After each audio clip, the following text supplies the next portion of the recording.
Dude, isn't this exactly what we saw? Yep. I've seen this multiple times. Yeah, we actually have footage of ourselves doing something very similar. I lived in a building like this. Take a look.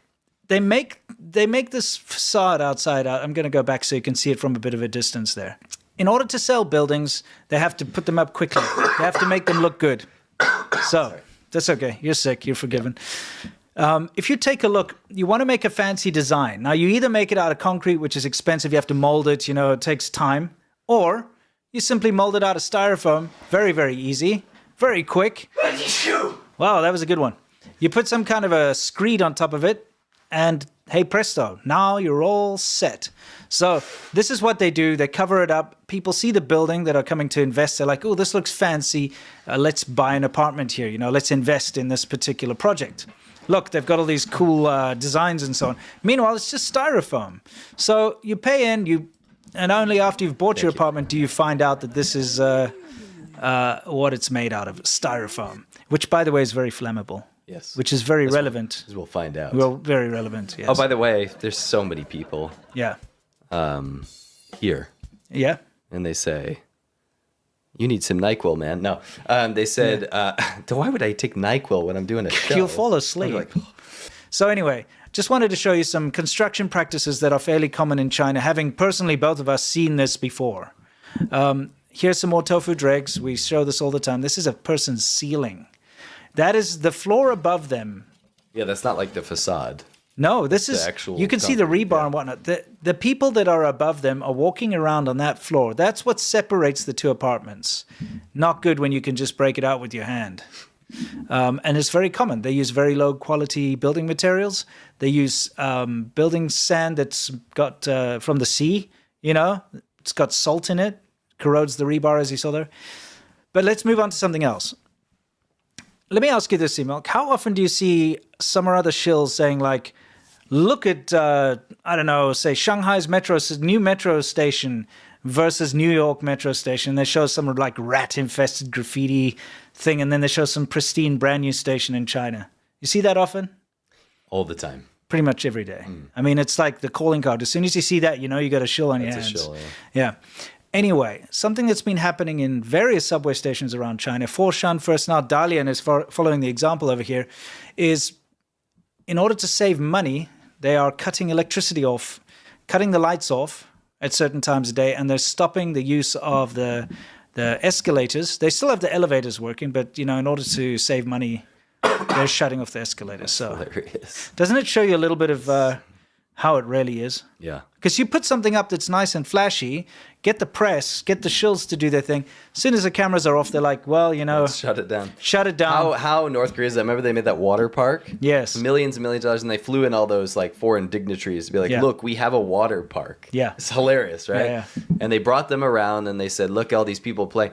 And it turns out it was like in a cold month. Yes. So all the people were like shivering like in this water park. And it turns out when people like flew whatever satellite or whatever over, it was completely defunct. Yeah, of course. It's only there for the cameras. Yeah. So here's another bit of a foreshadowing. In fact, this was yesterday. And this was on November 27th, the Beihai port in Guangxi, China. You had, I believe it was it 8 boats? Yeah. They burned for 7 hours. Yeah. It was huge. Absolutely massive port fire, yeah, and all these boats caught on fire and just devastated the area. Now, if you watch the China show, you will see every week we're showing you some or other factory burning down, some or other fire in China. It's a common thing, right? Okay, explain this. So this is funny. I had missed this last month. Yeah. So what happened was, there's propaganda. We've seen this for all our time in China. You go around and you see propaganda about how you should only have one child. Yeah, it's a hangover from the one-child policy. And which they got rid of in like 2015 or yeah, exactly. When I first got to China, there were huge murals painted on the side of buildings. I remember seeing it clearly, and it would show like a happy family in a park, and they would have like one child on the dad's shoulders, and the dad had a camera to show that you're wealthy. Now you can afford a camera because you only have one kid, and the mother's smiling and happy, and it's like, have one child, it's good for you type thing. But they slowly phased that out when they realized that they've caused a huge demographic problem. Well, and they're trying to do the opposite now. Yeah, now they're trying to have a force baby people boom. to have kids. Yeah. But these things are still remnants because, that's the thing about China. There's no maintenance. So something that's supposed to have been taken down, look at that freaking wall. Okay. Now, in a normal country, a wall like that would be painted. That is the first coat of paint it ever got when that wall was erected, and it hasn't been touched since. Well, they put CCTV cameras up, so that's what makes more sense. And look at the cable management; it's fantastic. However, that sign is obviously still knocking about from the 90s. Yeah. Okay, but what happened?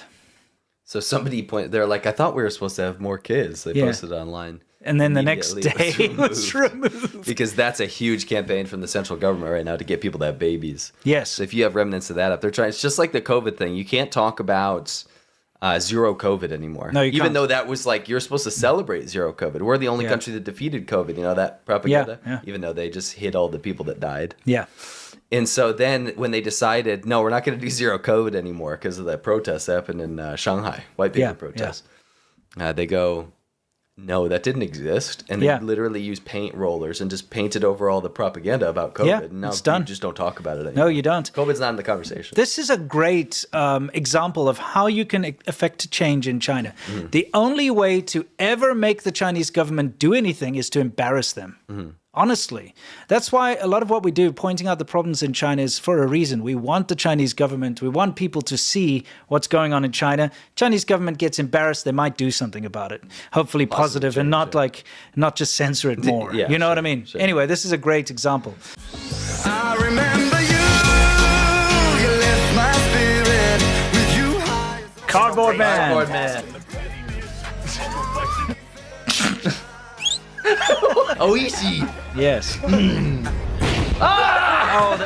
What reminded me of Chinese Rambo, who never saves anyone, by the way. He Yes. lets children die. I think it's a little more ridiculous that it's like a pornographic boob woman. She sacrificed herself Unnecessarily. for zero reason. A rope man with a piece of paper on his head. One shot, get each other. But look, he sees the bullet coming, and he ducks. But then they're naked. Oh, why? Oh, they're taking a shower now? It's just, it goes from we're so thirsty. This looks like an advert for skincare or hair know. products or something. But they're like...